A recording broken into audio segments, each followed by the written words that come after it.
Welcome to the theater. Take a seat, grab some popcorn, and get ready for another horror movie double bill. This is Friday Night Fratricide.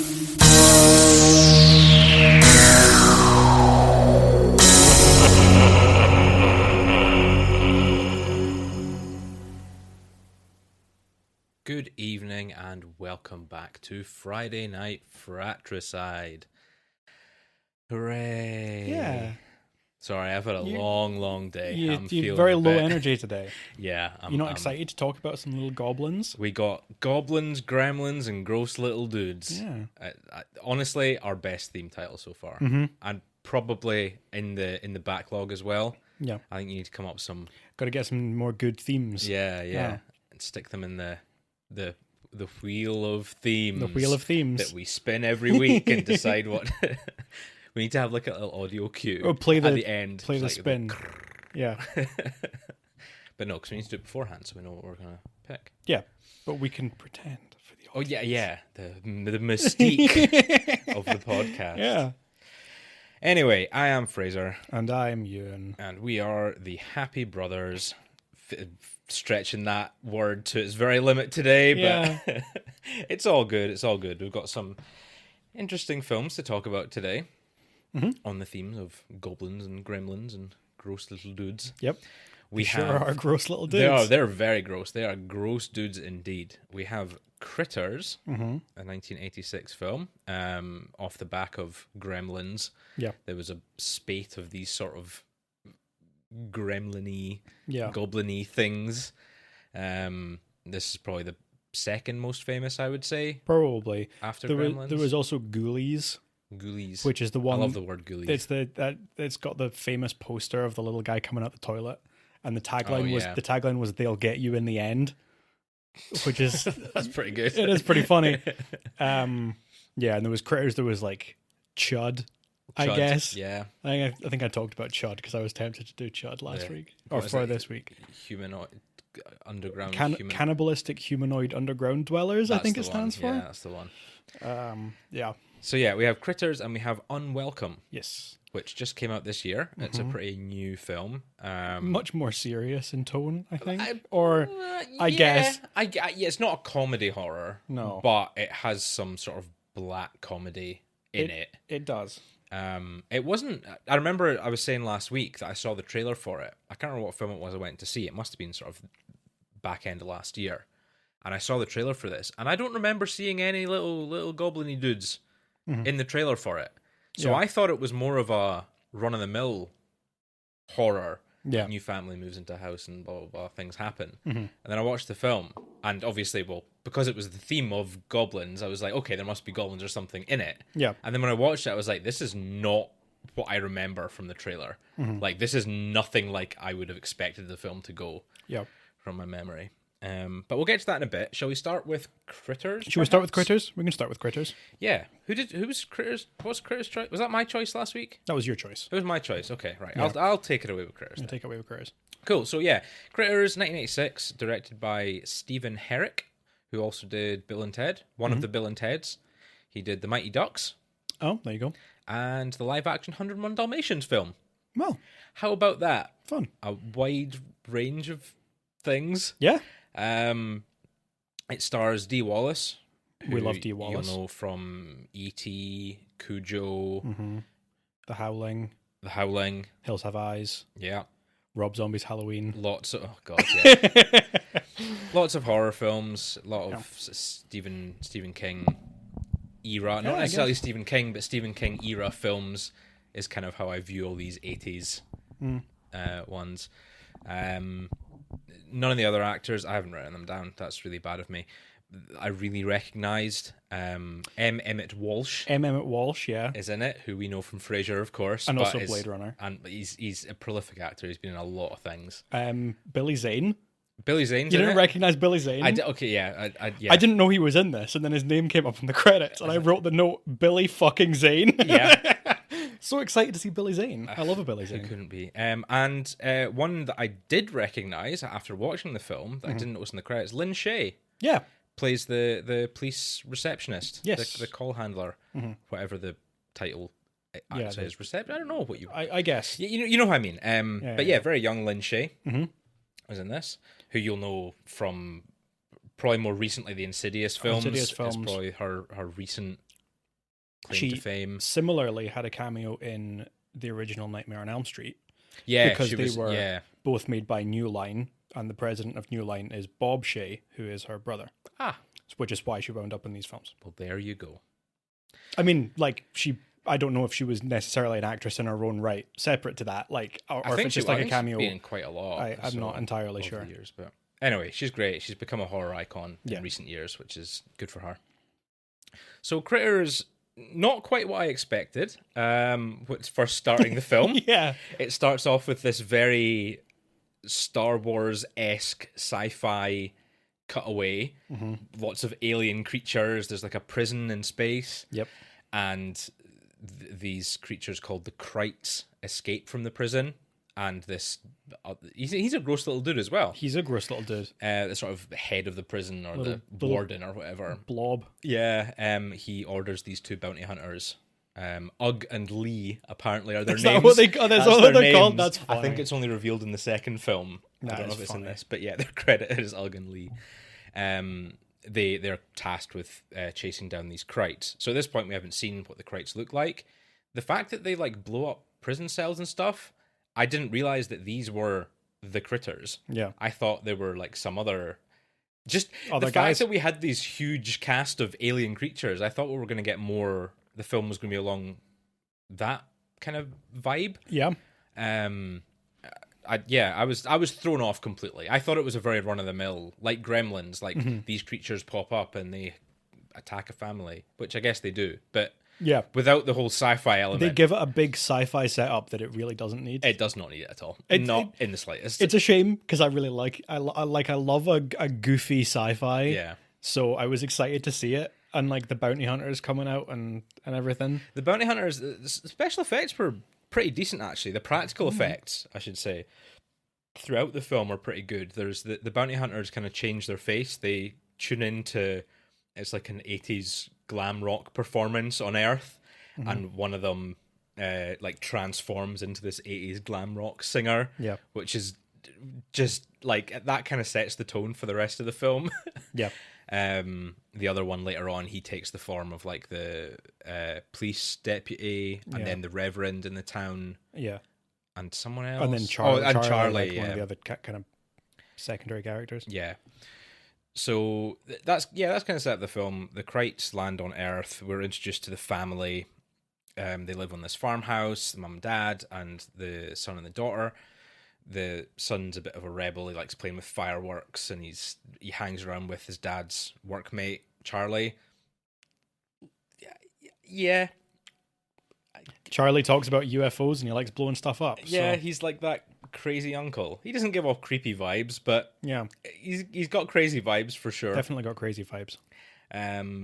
So they hang out. The daughter's like teenage age. I don't know how old exactly, but she's got a boyfriend, and they're going out in the car, and she's ahead with her brother and father and whatever. Very run-of-the-mill, typical middle America farmhouse family. Dee Wallace is their mother. Yes, Dee Wallace is the mother. Very standard for the 1980s. Yeah. And when the Krites land on Earth, they start causing havoc, basically. Yep. They it's mostly focused on the farmhouse. Yep. Throughout the film, they don't really go anywhere else. No, the critters don't go anywhere else. But the bounty hunters do, which is kind of weird. Like the bounty hunters go throughout the town. They follow, like they have a shoot up in a bowling alley. They go to the church and blow up the altar. They have all these sort of confrontations with the rest of the townsfolk. But the Krites themselves only really attack the farmhouse. Yeah. And that is pretty much the rest of the film, is the Krites attacking the house and them fending them off. They manage to get a couple of the Krites, but they also fuck up the dad. He gets wrecked. He gets gotten. Yeah, several times. The son, of course, Brad. Mm-hmm. He, of course, uses the fireworks to kind of distract them, and he's got a slingshot and stuff, and it's all very cool and blah blah blah. Eventually, Charlie comes to help, and the bounty hunters come to help as well, which is kind of, again, a bit strange because they were so aggressive to the townsfolk. Yeah. But when they get to the house, they immediately help the family defend themselves from the Krites. Yeah. It's just a bit weird. The tone's kind of all over the place. Just a little. But whatever. It's good fun. There's a lot of... It doesn't quite lean into like slapstick, but there's a lot of like, the Krites falling down the chimney and furniture getting knocked over, and then Krites getting blown up with a shotgun and sticks of dynamite and stuff. Yeah. And when the bounty hunters come in, the explosions get like properly dialed up. They've got big sci-fi weapons. They just blow up the entire house. Yeah, they blow up the toilet, and it's all very silly. And then eventually they fend off the Krites. The Krites run away. They get back to their ship to escape, and Charlie and Brad launch a Molotov.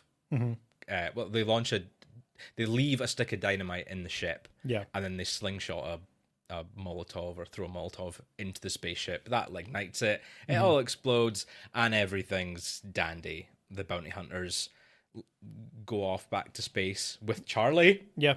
As well. He's like, I want to explore. I want to save the universe. I want to go to space. And he does. And apparently that's a big plot point of the second film. I guess. He's like, that's like this. The main plot is the bounty hunters and Charlie, their human associate, are like traveling the universe, which is kind of... That's fun. Funky, I guess. I like that. But yeah, there's the... Yeah, that's it. That's it. It's really quite a lot of... There's a fair chunk of setup. Like, there's a lot of nothing on the farm at the start. Yeah. Just like the family life and the daughter dating her boyfriend and Brad being a bit of a scamp. And then when the Krites land, the rest of the film is just kind of split between the bounty hunters gradually making their way to the house, blowing up the town, and the Krites destroying the house. Yeah. Yeah. It's hard to get too enthusiastic about it because it is quite a boring film. It's very generic. Yeah, you know what? That's a better word for it. Is the big problem that I have with it is that like it's a lot of fun in a lot of places, but also there's not really anything in this film that you've not seen before in other places. No, and haven't seen better. Yeah. In other places. I think there are some good elements to it.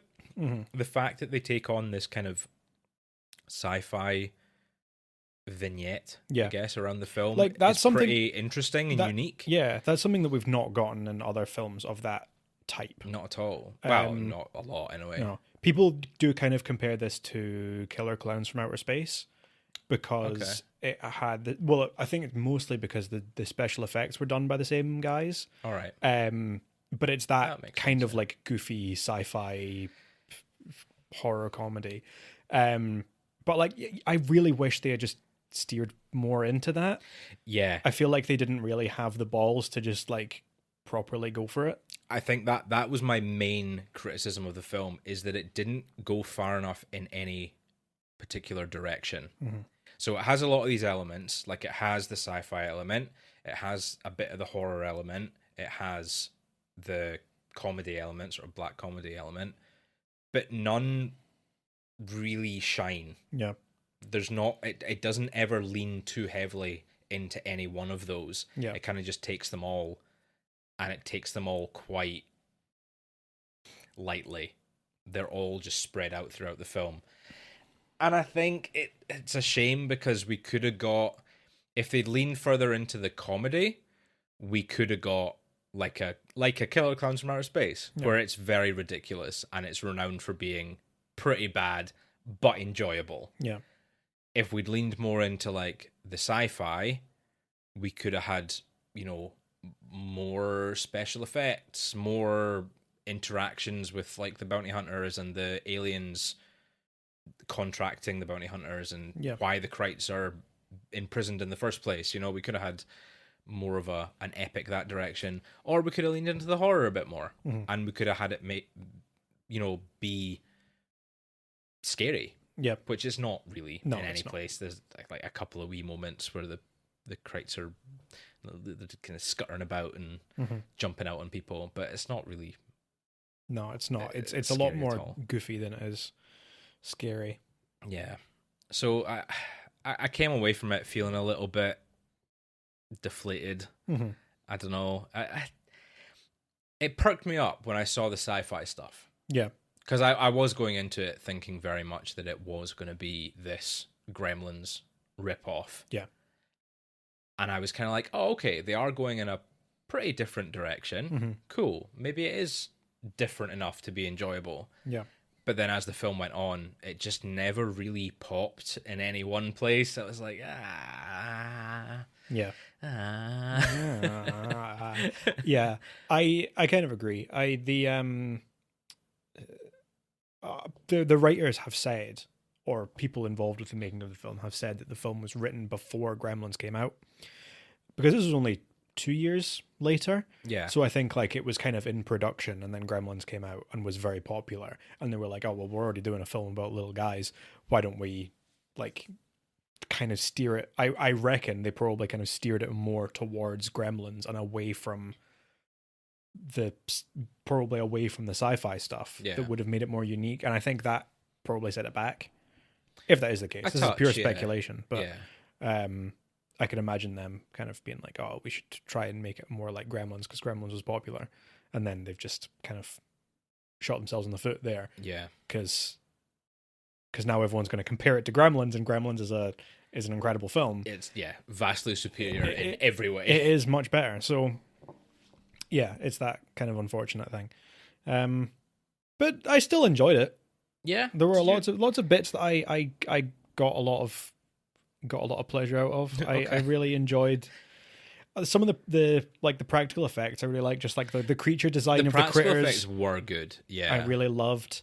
I really liked the fact that they talked to each other, even though it didn't happen often. Mm-hmm. I liked that they had that extra level of intelligence over a lot of these other little.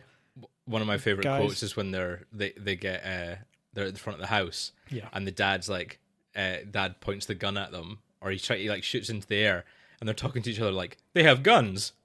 So what? And then the one gets exploded. Just like, fuck. The other one goes, fuck. Yeah. I loved that. I thought that was really funny. Like, you Yeah. couldn't really have the Gremlins doing that, I Yeah. guess. Well, a little bit. The Gremlins have guns.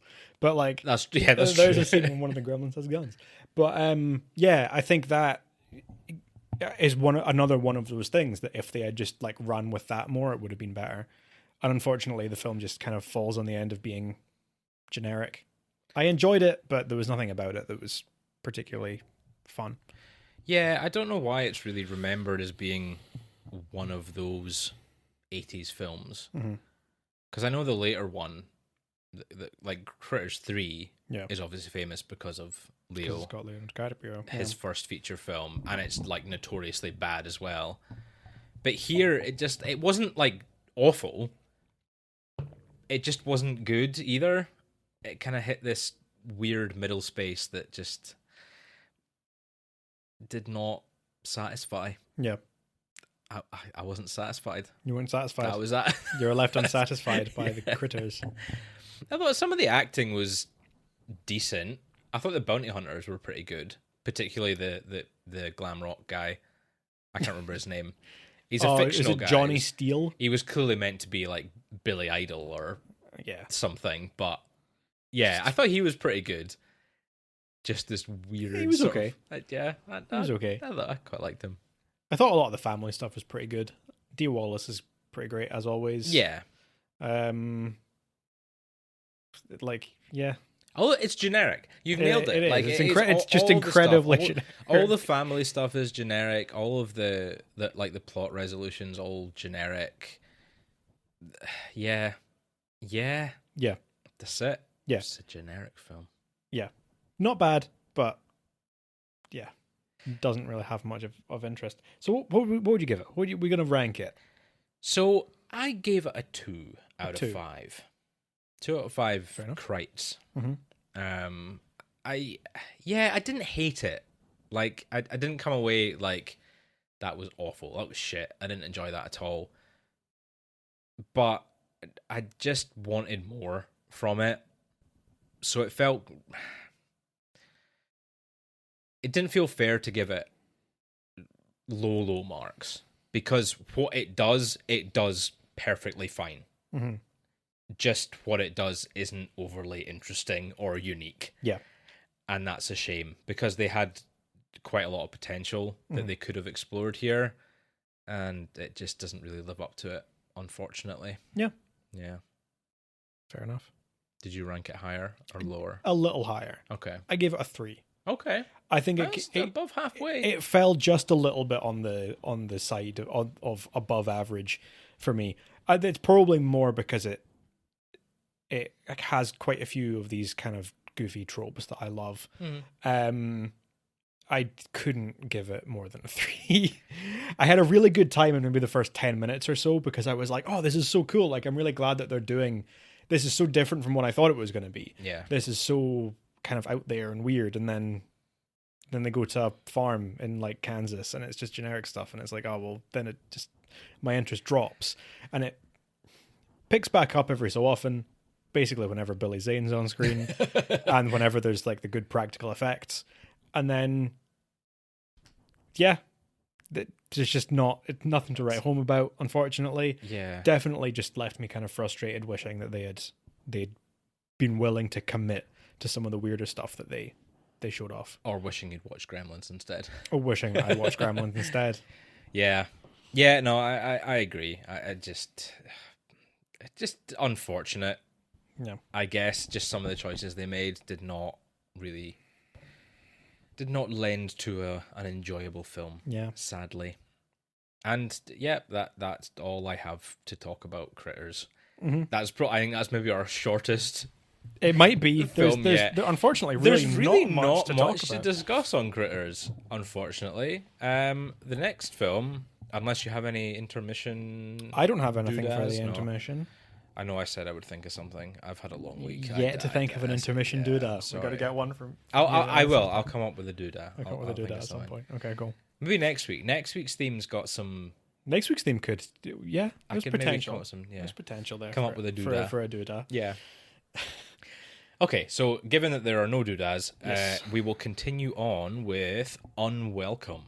Yes. If you would like to take us away. We will. So Unwelcome, like we mentioned, came out this year. It was the guy that directed it, John Wright, had done a few other things that I had heard of, but probably his most famous one was Grabbers. Grabbers, like yeah. 10 years ago, the one that was kind of like Tremors, but it was steered more into the comedy. I was going to say it was like Tremors, but a comedy. Tremors is a comedy. Tremors is great. Incredible. But yeah, there's a whole thing about they get boozed up and that stops the worms from killing them or whatever. I've not actually seen it, but I've heard of it. People say that it was on like late night on like Channel 4 or something. Yeah. I'm sure I watched it, but yeah, I don't pretty know good. much about it. Anyway, so then this film Unwelcome, it is about an English couple who move to Ireland and they get caught up in some folklore stuff, some like kind of folk horror-y stuff, when they accidentally get on the wrong side of some redcaps, or at least that's what the premise was that I thought going into it. Yeah, turns out to be slightly different. A little bit. So it starts off, the two main characters are in London, Maya and Jamie, played by Hannah John-Kamen and Douglas Booth. They've just found out that Maya is pregnant, and then very shortly after, they get assaulted. A group of guys break into their house and basically try to kill them or mug them or assault them in some way. I found it really hard to watch. I don't know about you. Scenes like these, stuff like that it's like a real trigger of anxiety for me. Yeah. So I was very anxious through a lot of this film. Yeah. The whole idea that there's just sort of random people on the street could just like turn around and snap. could just stab you or could follow you home, break into your house. Yeah, like that really freaks me out. It's not in any film, but particularly in horror films, I think there's just this element of realism in these types of things. So yeah, scenes like these are really difficult to watch. Yeah. Especially when it's like innocent people. When it's like when it's just two perfectly nice people. Exactly. Yeah. What we are shown are two perfectly nice people at least. Yeah. They then leave, they move to Ireland, like I say, because Jamie finds out that his aunt or great aunt, Maeve, who has passed away, has left her house to him because he's her last living family. So they move to Ireland, they move into this house that's sort of out, it's in this tiny little village, and they are met with Niamh, who is, she's credited as Maeve, but Maeve was the aunt, right? I'm looking at the cast now. Or was Niamh the aunt? I think Maeve was the aunt and Niamh is could be the other way around. I don't remember. I just, whatever. Another woman that was familiar with Jamie's aunt living in the village who kind of says like, right, well, here's something that you need to know if you're going to live in this house. You need to leave a blood offering for the Redcaps or they're going to come and get you. And it's like, okay, cool. That's where this film is going. Yeah. So they find out the Redcaps, which are little gnome type creatures. Goblin-y boys. Yeah. They're a real thing. I had heard of them before. They are, if you imagine like a garden gnome, like with the big tall red pointy hat, but evil and want to kill you and eat you. Garden gnomes are evil. Garden gnomes are probably evil as well. They're pretty evil. But that's what a Redcap is anyway. So the film is then about the Redcaps. So we get a huge bit of them going into they go to the pub, they meet all of the village folk, they're all perfectly friendly, everyone's really nice and welcoming. Then shortly before that, they decide they need to go and they need to get their kitchen redone, they need to get like a hole in the roof fixed. Yeah. And all of the builders are really busy. The only people that they can find are a family called the Whelans, who live in a caravan, I guess. Or I don't know if they live in the caravan. Home, they have a caravan. It's sort of nearby. Kind of outside of the village. And you get very threatening vibes from the Whelans right off the bat. Well, it's Christian Nairn, who you know from Game of Thrones. Yes. He played Hodor. He's a big, big guy. Very big guy. With a big dog as well. The big dog, yeah. Mm-hmm. The dog that never comes up again. The dog never comes up again. And then, you got Colm Meaney, plays the dad. I love Colm Meaney. I love Jamie Lee O'Donnell, who plays of course, the daughter. Jamie Lee O'Donnell. From Derry Girls. It's Michelle from Derry Girls. I love Derry Girls. And then also, I did recognize him, but I wasn't entirely sure where from. The Killian, who's the third child, the other brother, played by Chris Wally, who I definitely recognized him, but I looked him up on IMDb and I have no idea where from. I've probably just seen him in like adverts for things. Face. Yeah. I think he was in, is it The Young Offenders was the TV series? Maybe. I think he was in that. Anyway, so this family then comes in, they start doing up the house. They're immediately quite weird and aggressive. Owen, who's Christian Nairn's character, is like, they make a whole thing of like this a very kind of cliched character that I never really like coming up in films, is that he's like, oh, he's really big and strong, but always simple. And he's like, he's creepy, but like he doesn't mean it. He means well kind of character. And I always think that's a bit sort of offensive. Like it's like kind of, yeah. It's just a bit of a cliche. It's definitely a bit of a cliche. It just doesn't always land. Yeah. Colm Meaney goes by Daddy Whelan, and he insists that everyone call him Daddy, which is gross. He gets like visibly aggressive, very upset when people don't call him Daddy.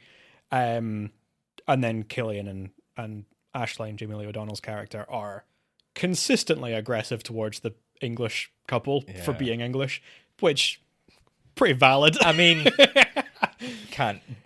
this is like another one of the big things that was in the trailer that I was really expecting there to be more of an element of is the Irish folk in the village not liking the English couple coming in. The film's called Unwelcome, and to pretty much the entire village, they are nothing but welcome, which is wild.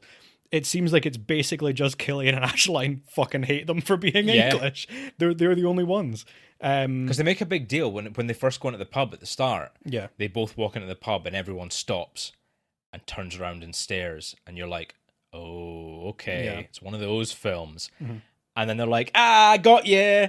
Here's your Guinness. Here's some baby clothes. Yeah. And they're all dead nice and friendly and Everyone's chatty. really, and they're telling them about the town and stuff. Yeah. And it's like, oh, okay. Yeah. Is it like a bait and switch? Are they going to turn out to be evil in the end? No. I'm sure the only reason they did that is so that they could get the footage of them looking stern when they walk into the pub to put in the trailer. That's the only reason. Yeah. Yeah. So, but yeah, we get the whole thing, Killian and Aisling being very aggressive, like, oh, so this is your house, is it? Like, how many times have English folk come to Ireland and said that what's ours is actually theirs? And like, that's a very good point. Like, I thought the film was going to be more of that. It's not really. And it kind of bugged me that these characters turn out to be complete fucking monsters. Yeah. They're the real villains of the film. Like, the Redcaps are barely in it for like the first 2/3. Or like, the stuff with the Redcaps is quite tangential, at least. Yeah. A lot of the, like, the horror element, a lot of the, like, the tension and the conflict is being caused by the Whelans. Yep. And it bugs me that, like, the whole, we don't like the fact that English people are just, like, taking a house in this village and being very snooty about it and, like, talking down to us as an attitude that only murderers can have. I thought that was kind of annoying. But yeah, they do turn out to be complete fucking psychos. Yeah. Owen, having been, well, Daddy Whelan gives Owen a good beating because he accidentally breaks a window. And then he winds up going off into the woods out the back of the house. Maya is also out in the woods out the back of the house because she thinks she spots a dog. One of the characters went missing while walking his dog because he got gotten by the Redcaps, and that never really comes up again. That confused me as well. Yeah. Because it was like, well, see what you think, right? But I wasn't sure. Because there's the old drunk guy in the pub who's dead nice and dead like overly friendly with the Maya and Jamie. And he warns them about the Whelans. Mm-hmm. He kind of says like, oh yeah, don't leave, don't let your fine lady here be left alone with them. Mm-hmm. And it's kind of quite sinister, but they kind of play it off as him being an old drunk. And then he wanders off into the night. He goes after his dog who runs into the woods, and then he gets like killed off screen. You see him screaming and whatever.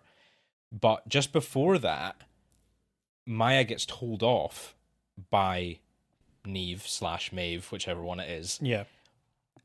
For not leaving out a blood offering that night. So I was wondering if it was because she didn't leave out a blood offering. Yeah, maybe. That the Goblin boys came and got him. They came and got somebody because they were hungry. Or if it was just a freak accident. Because surely if it was a freak accident, there would be more like deaths in the town. Yeah, I guess. So, yeah. I'm choosing to believe that was the case, because otherwise it doesn't make much sense. That's what I thought. I thought that it was because they didn't do anything. But I think at that point, Maya, because it's like, oh, you need to do it by sundown, and the sun's still up, and I think at that point Maya and Neve are like, that's fine, we'll go and do it now. Yeah. Like, Neve is like, you need to take this seriously, like, you need to make sure that you do it. And Maya's like, okay, cool, fine, I guess I will. And then they go and do it. Do it from then on, yeah. So I don't know, maybe not. Maybe just a plot hole. Yeah, I wouldn't be surprised. No. So, anyway, Maya has gone off into the woods to look for this dog that's still around. Owen is also out in the woods, having just been gotten in trouble from his family. Yep. And Maya's kind of trying to comfort him, and then he starts getting very aggressive and tries to assault her. We don't really... They don't go into detail, thankfully. Yeah, it kind of looks like he's trying to kill her more. But there's the implication is there. Suggestion that he is very fond of her, and that might, Ugh. Best not to think about. Grim. And it has that very, I guess, like, just talking about it being a trope, it makes me think of, like, of Mice and Men. You read of Mice and Men? I mean, I know of you know, Mice with and Men. Lenny, big simple-minded oaf accidentally kills a woman because he Yeah, fancies her, and she going to see the rabbits, George. Go and see the rabbit, and then he gets shot in the head. Yeah. So they're out in the woods, and this whole thing happens, and then Owen gets dragged off into the woods by something that we don't see. Well, we don't see this until a couple of minutes later. Yeah. But it was in the trailer, so we knew that it was going to happen. Yeah. Yeah, it just kind of cuts to Maya running back to the house, looking a bit disheveled and scared. Yeah. And then she's like, a few seconds later, she kind of remembers and it cuts back. Happens. Which, kind of annoyed me. I think what they might have been going for is this sort of suggestion that maybe she was imagining it. Because then Jamie goes and says, like, are you sure you weren't imagining it? Are you sure that he didn't just try something with you and you freaked out and your brain's just filling in the rest because you're pregnant, you're a bit hormonal, whatever. Never a good thing to say to a pregnant woman, I'm sure. But then she's kind of like, they go into the woods and some of the stuff that she thinks she saw isn't there anymore. There's like, there's blood on the floor, but now there isn't. And there's like this kind of weird ambiguity. And I thought maybe they were trying to imply that maybe there's a chance that she was just making it up. Mm-hmm. But we've already seen the Redcaps at this point, because there's a bit earlier where we see when the guy's going past the church, we see there's like a red cap on the roof. Oh yeah, and it hops down. It like hobbles over. So like we know that there's little creatures. We know there's little Gribblies that live in the forest and get you. Did you say Gribblies? Gribblies. Gribblies. Little guys, you know. So I don't know exactly why they would have tried to suggest. If that was what they were suggesting, maybe I'm misinterpreting it. But yeah, that kind of bothered me. But then at this point, we like are now into, I guess, the third act, really. Maya, when she's at home by herself, suddenly gets a little visit from one of the Redcaps who has Owen's head in a carrier bag. Mm-hmm. She then starts freaking out. She shows it to Jamie. Jamie also starts freaking out, and they're like, we have to hide this. We can't let the Whelans find out. And then immediately the Whelans are outside, banging on the door, going, we know that you know where Owen is. Tell us or we're going to fucking get you. Yeah. They break in. They start assaulting Jamie, trying to find out what happened, threatening to kill him.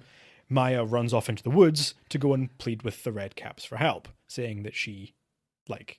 Well, first of all, she makes the fucking stupid decision to take Owen's head in the carrier bag with her. She then stumbles... And drops it in front of Aisling? Aisling, yeah. And she's like, oh my god, this is my brother's head. It's my brother's head in a carrier bag. And it's like, why would you take it with you? Just like, chuck it in the back of a cupboard or something. Yeah. I don't know. It seemed very plot conveniency. Yeah. To do that. But yeah, maybe anyway. A little bit. And then yes, she runs off. So she starts then pleading with the Redcaps because now she knows that the Redcaps are real because now she's seen them. While Jamie's just getting the shit kicked out of him by Killian and Daddy Whelan. He gets stabbed several times. He does get stabbed several times. It's pretty great. There's a whole thing where like Killian stabs him in the back. Yeah. And then when Daddy Whelan comes in, he's like, you stabbed him in the back, you piece of shit. Can't believe you would stab someone in the back. You're a fucking coward. Like, starts making fun of him, which I thought was funny. I think it's valid to make fun of someone for stabbing someone in the back. I guess.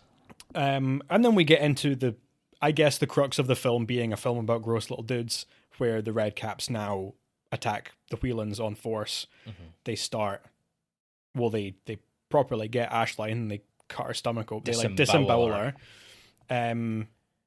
What do they do with Killian? He runs off. They start stabbing him and stuff. He gets one of them with a meat cleaver in the kitchen, and then he runs off to the car to drive away. Oh yeah, but the Redcap gets him in the car, stabs him in the neck, and blood everywhere. Then Daddy Whelan's got a gun. He starts kicking about. Daddy's got a gun. He starts threatening to shoot Maya and Jamie, and also is trying to get the Redcaps. I love this scene. This was so funny. This subversion of the trope. Yeah. I know this film's been full of tropes so far, but when Jamie stands up and he's like, what as he says? Let's settle this like men. put that gun down and we'll settle this like men, and raises his fists, and then Daddy just shoots him in the shoulder. I loved that. That's what I would do. If I was in honor in this. If I was trying to murder someone and they were like, "We'd like to settle this," like, man, I'm like, no, I've got a gun. Yeah, why? Why should I put my gun down? I thought that was very funny. I liked that. Yeah, that was good. And then he's like, well, now I'm going to have to kill you with the because now he only has bird shot rather than buckshot, which is going to shit would hurt. It would hurt a lot, and you would need to get very close for it to kill you. As we find out when he gets the gun knocked out of his hand by some Redcaps. And Molly. Don't forget and Molly. Of course, the dog. Oh, it's the dog rather than the Redcaps. The dog gets it. Yeah. That's why I want a German Shepherd, man. Yeah. They're protective as shit. Is he German Shepherd? Why am I'm picturing a collie. No, she was a German Shepherd, I think. Shepherd. Oh. I think. I need to double check. They're all good dogs. All good. They're all good. German Shepherd's a good dog. A collie would defend you as well. Collie would also, collie's also a good dog. And then Maya gets the gun and kills Daddy. Yep. Gets him right up close in the face. Yeah. And then this is like the kind of the end, I guess, because we've got the whole. Oh, the Redcaps like drag the bodies back out into the forest, and Maya's gone into labor. Maya goes into labor. I should have said as well throughout the fight. So Maya and Jamie do the whole thing. She has the baby. Then, like, it's been gradually building up to it. I forgot to mention there is a whole thing where we're gradually finding out more and more about what happened to Jamie's aunt. Is that she had a baby that got taken by the Redcaps in exchange for the Redcaps using their magic to heal her husband, I think. Yeah. So it's said first of all that she had a baby that died. Yeah. And then it's revealed that the baby went missing, and then it was like, no, she gave the baby to the Redcaps. Yeah. In exchange for her husband's life. Yeah. You're like, okay. Yeah. There you go. So at this point, then you know that the Redcaps are owed a favor, and Maya has gone into labor. And I was like, oh, good. There's 15 minutes left in the film, and I was like, oh, this is going to be really difficult to watch. They're going to get their baby stolen, and like I could see it. I could see exactly what was going to happen in the last 15 minutes of the film, and it was going to be absolutely tragic. And then, hey, I was really wrong, because the last 15 minutes of this film are wild. The baby does get stolen. It does. Maya then goes out into the woods to track down the Redcaps, finds living with the Redcaps an very strange looking elderly woman who turns out to be Jamie's aunt's daughter, which has now grown into an old woman. Yeah, like older looking than the age that like Neve and Maeve were. Yeah. Which confused me. Yeah, I don't know. Maybe she just looked like shit because she was living with Redcaps. She was living in a hole in the ground. She was living in a hole in the ground with Redcaps. So, yeah. And yeah, she's all gross. Maya then kills one of the Redcaps and then kills her. Mm-hmm. And then gets crowned the new Redcap queen. Yep. Queen of the Redcaps. She sure does. And the sky goes all red, and then there's a floating skull that pours blood over her. Yep. And then Jamie holding their baby is just like, haha, cool. This is great. I'm so happy about this. Yeah. And then the credits roll, and that's the end of the film. Yep. Yeah. Wild. Those were the 10 last minutes of the film. Yes. They absolutely were. Very, very weird. It takes a hard right at the end of the film. I have opinions about this film. I want to preface this by saying I do not think this was a bad film. I think in a lot of ways, I think this was a pretty well-made film. I thought, like, in terms of the cinematography, like, I thought, like, visually, I thought it was really good. I thought the special effects of the Redcaps were pretty good. Yeah, as far as relatively low budget films like this go, it wasn't awful. I thought the acting mostly the acting was good. In some places it was a bit generic. I have to say I'm not really a fan of Christian Nairn. I think he's fine. I think in Game of Thrones and in it, like, he really benefits taking roles where he doesn't have to talk much. Because he's got a very imposing kind of presence, which obviously is going to be very hard for anyone else to replicate because he's such a big guy. But I don't know if he has the acting chops to really carry much beyond that. I don't think he's awful. I don't know. No, I'm not saying he was like bad. It just wasn't great. Yeah, okay. Yeah. Overall, the thing that I really disliked about the film was that it just does not follow through on the premise that I thought it was going to have at all. I thought it was going to be about an English couple who rock up, like, buying property in Ireland, and it's this whole kind of metaphor for like gentrification or colonialism or whatever, and then they get gotten by the like Gremlins, by the like Irish folklore creatures. I would have really liked that, but that's not really what this film is. Instead, it's an incredibly grim film about a couple who just cannot get a moment's peace because there are always people, no matter where they go in the world, that are just horrible assholes who hate them for no reason. And then at the end, there's goblins. And that, like, ruined my enjoyment of the film, really. Like, I didn't have a good time watching the film because, like we mentioned at the beginning, so much of this film is just, like, anxiety-inducing. Yeah. And it's not fun to watch. It's not even, like scary, like, fun in the horror sense. Like, oh, I enjoy watching a scary film because it gets the heart going. It just, like, it just makes you want to turn the film off. Yeah. Because it's horrible to watch. That's pretty much my opinion. Yeah, I don't disagree with you in terms of the cinematography. It was pretty well shot. It looked pretty good.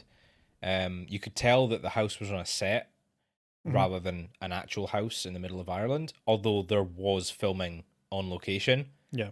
Which I guess there must have been a reason for that. It's probably just couldn't afford to buy a house to use. Possibly. But I think that kind of bled through a few times. You could noticeably see the edge of the set in quite a few of the shots, which bugged me. I know it shouldn't. Little things like that shouldn't bug me overall, but it did. Yeah.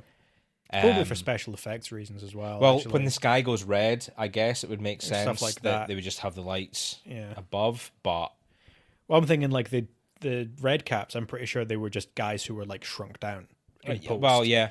They weren't like... Because like the proportions of them are still like full-sized people that have been shrunk down. They're not... It's not like a little person in a costume or a child or a puppet, which is what you would usually get from a lot of films with like small creatures. Yeah, it had funny... The CGI in it was kind of funny as well. It didn't look particularly CGI-ish. No. That's not a bad thing. That's more of a compliment. Yeah, like than anything. a lot of it looks fairly realistic. Yeah, it wasn't awful. So yeah, that was two positives. The rest, I have to say, it's not great. I thought the dialogue and the plot itself was pretty lackluster. The dialogue was very on the nose. There wasn't really much subtext. There's throughout no the film. subtlety in the dialogue. That's something that I picked up on as well. It was all very... It was every single line, every single conversation was to further the plot. And it just gave it this sense of unnaturalness that made it feel very forced. Yeah. I don't know. You know what I'm saying though? Like it just... In a film like this, if the film that you're trying to make, where it's like there are these home invaders and they're coming to get you for whatever reason, what you need to do is create a sense of realism between the main characters, between the protagonists, so that you're at ease, and so that when these things do happen, it feels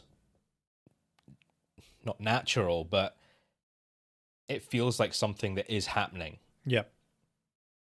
Compared to this, where you kind of knew it was going to happen because they're so heavy-handed in making sure you know who the bad guys are. And the dialogue just reinforces all of this at every possible opportunity. Yeah. And I didn't enjoy that. That, yeah, it really kind of took me out of it a lot. It just kept reminding me that I am watching a film. It kept reminding me that this is nothing to worry about. The opening scene was good. The opening scene felt natural, almost like it felt like, oh shit, this is just a couple living their life and they're getting home invaded. That's brutal. That's horrible. I don't like it. Yeah. But then for the remainder of the film, it just kept laying it on so thick that the Whelans are not nice people. They're creepy and weird and gross, and all the stuff with the Redcaps as well just felt so like in your face.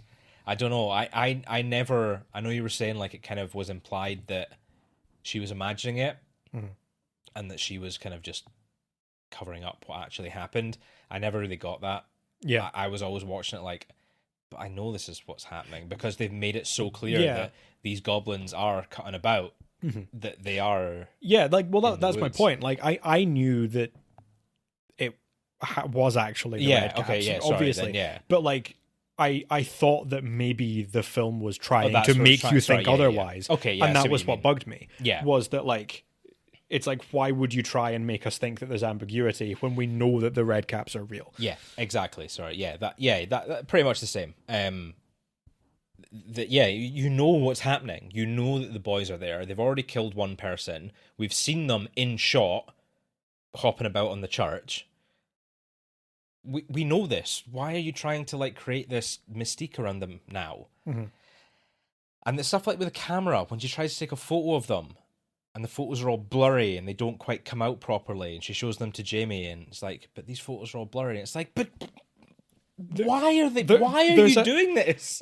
There's a head in a carrier bag. Yeah. Who cares if the photos are blurry? You know that something is going on because you're holding a head in a carrier bag. Yeah.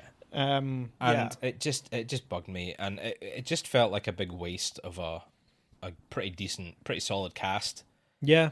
And setting, to be fair, as well. You know. Yeah. It could have been a lot more, and it just the decisions they made throughout the plot just, I don't know. The whole fake out ending as well. I don't like fake out endings. I don't even know what the ending was supposed to be. Really, I don't. She's the queen. I don't know what's. She's their new god. Yeah, I guess. Why? I guess. Wild. I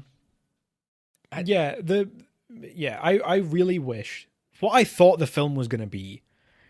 And I did say this. I'm just repeating myself now. What I thought the film was going to be was like English people gentrifying a town in Ireland and then getting got by these creatures. And I would have loved that. Yeah. And like, it's a well shot film. It's got a good cast. The special effects were good. If they had, and like, there's a bit right at the end, which, if anything, it bugged me. Even as much as I enjoyed it, it bugged me because it made me want so much more of it, and it's the only thing we get. Is when the Redcaps are like talking. They Jamie tries to like move Aislinn's body or something, and one of the Redcaps like snaps at him and says like, in his little Redcap voice, is like, "Hey, no touching, silly Billy," or something like that. And I'm like, if we had gotten the Redcaps just talking throughout the film, if we had a bunch of the Redcaps in the film talking and saying shit like that, and just like winding up like English real estate developers who are complete arseholes or something, that'd be an amazing film. I'd love that film. But this isn't that. No. This is a totally different film. They were pretty funny, and you know what? As I know they weren't like strictly the villains of the film. Yeah. But they were pretty intimidating. See, when like they're raiding the house and coming after the Whelans, just the whole like, you know, squad of them coming up and like stabbing at people. It's quite, they're you know, menacing. Yeah, menacing. Yeah. But alas, that's what did you rank it? I gave it 1.5 stars. Cool. So did I. I also give it 1.5 stars. I think that's not necessarily a huge criticism of its quality. Like I say, I think there were elements of it that were pretty well made. I don't think it was like a, complete dumpster fire, like poorly made film.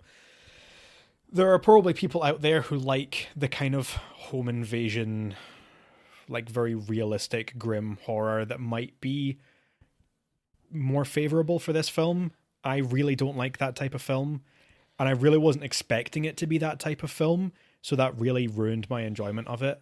Yeah. If it had been more folk horror, I would have liked it more. Yeah, that's fair. This was an episode about gremlins and goblins and gross little dudes. There weren't enough gross little dudes. There were not. If anything, there was just a gross big dude in Christian Nairn. Yeah. A daddy and also as well. Cole Meany. He's a pretty big guy. Yeah. He's pretty gross. But the you compare it to something like, have you seen The Strangers?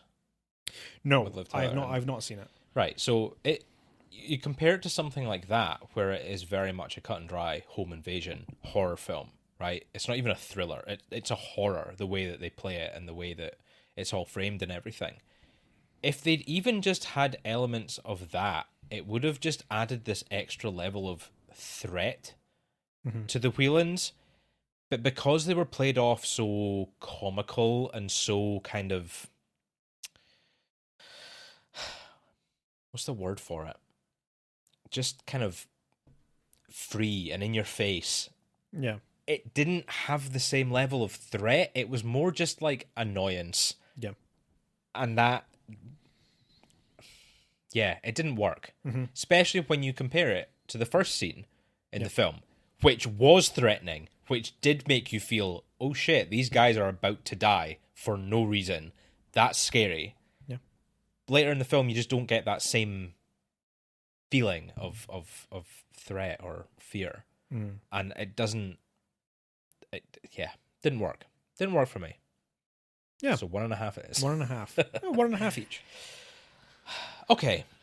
Have we had enough of the Gremlins, Goblins, and gruesome little dudes? I think we have. We have. Okay. Well, for now, we can revisit this theme. I think there's plenty more to go on this theme. I think there's some more. You know what's funny? Remember I said we were going to do basket case? Yeah.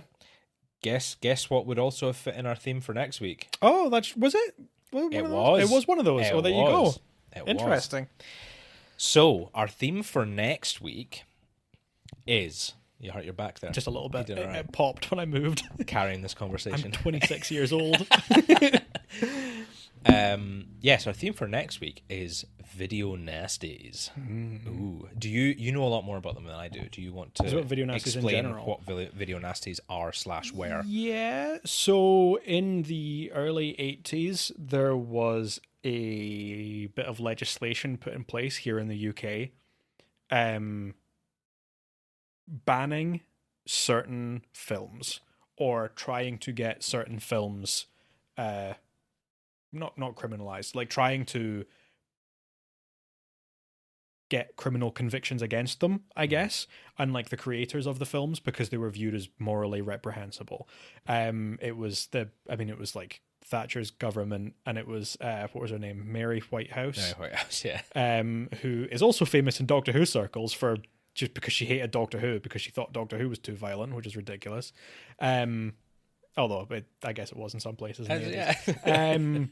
A lot of these shows were like in unexpected places. Yeah. But, yeah. Anyway, and like all these people, they hated the BBC, they hated all the film companies, they hated, and like video rental was just becoming a thing, and it's sort of in the early days of home video being rated as well. So it was pretty easy for young people to go to a video shop and find a horror film and take it home and watch it and potentially be scarred for life watching this horrible horror film. So they made a list, which became colloquially known as video nasties, which were, I think it was 76 of them on the main list, or like over, like not all at once, because there was a list and it's like some got taken on, some got put on, some got taken off, and it kind of went back and forward. So when I was looking it up beforehand on Wikipedia, there's 3 different lists. Yeah. Plus some sort of sub-lists as well. There's a list of films that were prosecuted. Yeah. so that they had to like trim stuff out of their films to get a specific rating, to get an acceptable rating, and where I don't know what the prosecution was, like got in trouble for it or whatever. Yeah. There was a list of films that had to be cut down but weren't prosecuted, and then there was a third list of just video nasties that were just kind of, I don't even know if they had to get cut or not, but were just sort of added to the list. Some that didn't. There's quite a funny story about one film that's on the list that people will mention because it did not deserve to be on the list. There are a few that you would argue didn't deserve to be on the list because they're pretty tame. The Evil Dead, for example, was on the film. And, I don't think that's a ridiculous... Like, it's pretty gory in places, but it's not mad. Yeah.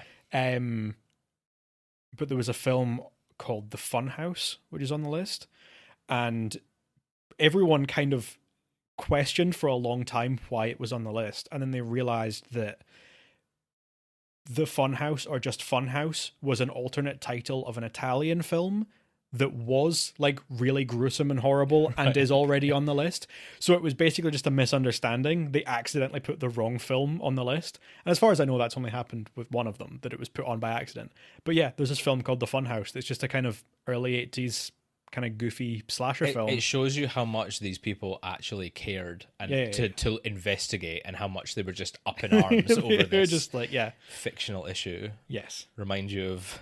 Yeah, reminds me of a lot of things, unfortunately. Yeah. Anyway. So yeah, there are quite a lot of films on the list that aren't that bad. I have to admit, I've not seen many of them. There are some films on the list that like I don't want to watch. There are some that are like not really snuff films, like bordering on snuff films. Yeah. There are some that are like, one that jumps to mind is like Cannibal Holocaust, that's like known for being really quite gruesome and horrible. I don't particularly want to watch that. You've got a shitty grin on your face.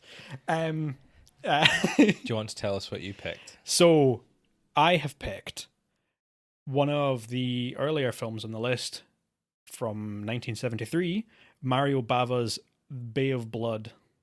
Okay.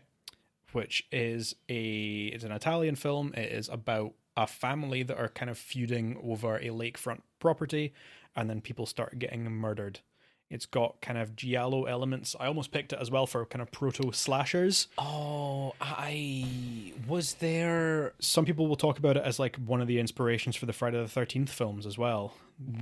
Did it have a moment in the 101 Scary Moments on Shudder? I think it might have done. I think I know the one you're talking about. I think it might have done. Yeah. The main reason I have picked it is because one of the alternate titles for the film, it had several alternate titles as these Italian films did, but one of the alternate titles for this film is my favorite film title of all time. It's Twitch of the Death Nerve. Nice. Such a great title. That's it bugs me that they didn't go with that. Yeah. But it's a great title. So what did you pick? Okay, right. So let me talk you through it. As I normally... I don't know why I'd have to like talk through justify my decisions, but I was in three specific mindsets when Video Nasties popped up as our theme. Mm-hmm. So on the one hand, right, I was thinking, let's find the worst one on the list. Okay. Let's find the most reprehensible, difficult to watch, disgusting film on the list. And then I was like, no, because I don't want to do that. Yeah.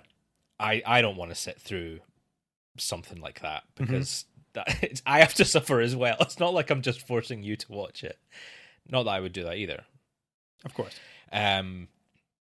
So my second thought then was, right, let's find the most ridiculous one. Mm-hmm. Let's find the one that it either shouldn't be on this list or is just like such B-movie rubbish by today's standards that we can laugh that it's on this list. Yeah. And I was like, nah. Mm-hmm. Nah. Because I don't know enough about these films to know which ones are like actively bad and which ones are like cult hits.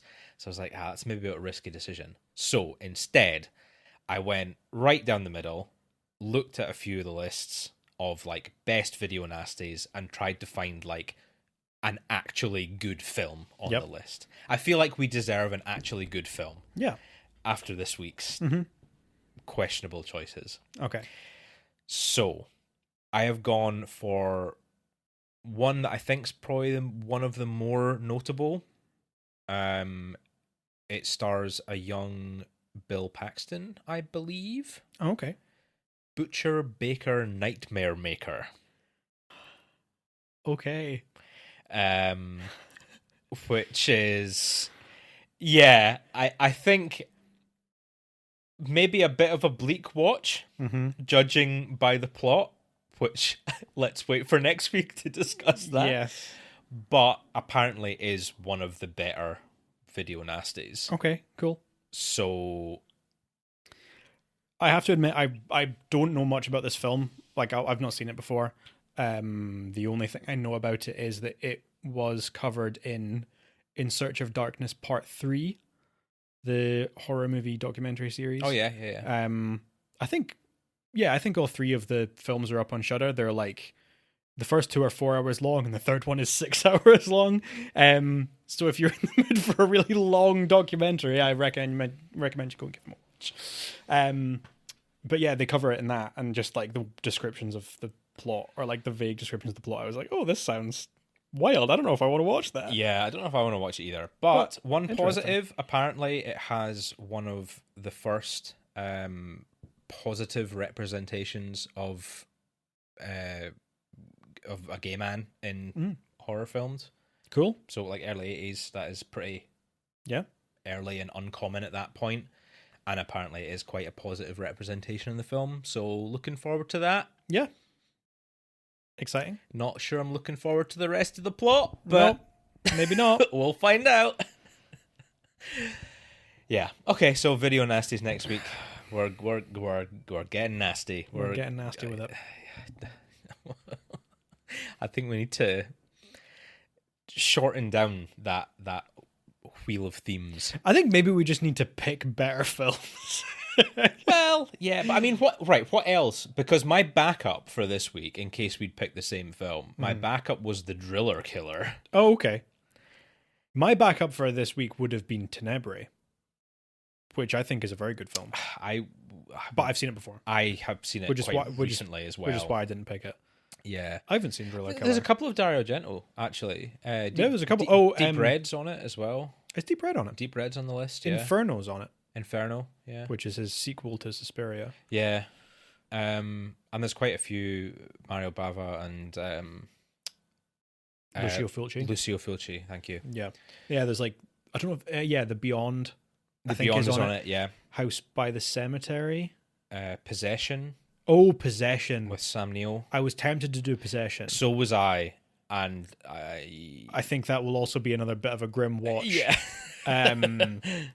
But I love Sam Neill. Yeah. I want to do a Sam Neill at some point. Yeah. Well, I mean, these films come under other categories as well, so I'm sure we have a chance. Could Sam Neill as a theme? He's been in some good horror films.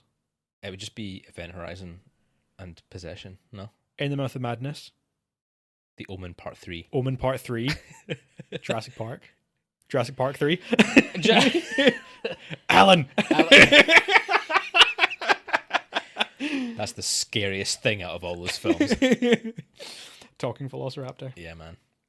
Okay. Video Nasties next week. Mm-hmm. Thank you for joining us for our Goblins. Try again. Goblins, Gremlins, and Gross Little Dudes. Yep. That was this week's theme. Next week's theme is Video Nasties. Yeah. From little dudes to nasty dudes. Mm-hmm. Nah, it doesn't work. A couple of nasty boys. We'll be the nasty boys. The nasty boys. Welcome to Friday Night Fratricide, hosted by the nasty boys. Nasty boys. Nah, I don't like that. Like Sounds the Beastie Boys. Yeah, no, don't like that. Yeah. Okay. Bye. Bye, folks.